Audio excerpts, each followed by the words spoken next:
और सभी TV champions, आज मैं इस कार्यक्रम में आप सबका स्वागत करता हूं और हार्दिक अभिनंदन करता हूं। आज एक बहुत ही महत्वपूर्ण दिवस है और आप सभी अवगत हैं, WHO ने पूरे विश्व से टीवी को एलिमिनेट करने के लिए 2030 का टारगेट रखा हुआ है,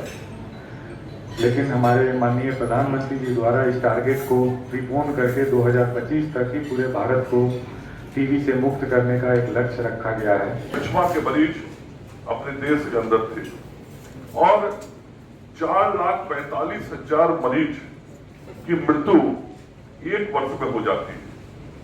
तो हम समझ सकते हैं कि इस बीमारी से कितना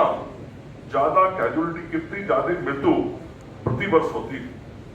4,45,000 लोग केवल टीबी के कारण मर जाते हैं।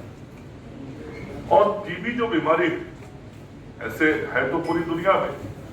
लेकिन अपने देश के अंदर जो टीबी के मरीजों का प्रतिशत पूरी दुनिया के आधार पर है वह 27% है। तो हम यह भी समझ सकते हैं कि पूरी दुनिया की तुलना में हमारे देश के अंदर में टीबी मरीजों की संख्या बहुत ज्यादा है और हमको हर हालत में इसको कम करना पड़ेगा। और इसमें और कठिनाई आती है जब शुरू के दिनों में बेहतर तरीके से या सही तरीके से उपचार नहीं होता है और लोग कोई दवा खाने लगते हैं और फिर धीरे धीरे वो व्यक्ति मल्टी ड्रग रेसिस्टेंट से प्रभावित हो जाता है और वो एफडीआर पेशेंट जब बन जाता है तो फिर उसको और लंबे समय तक चिकित्सा की जरूरत पड़ती है, उपचार की जरूरत पड़ती है और लंबे समय तक उसको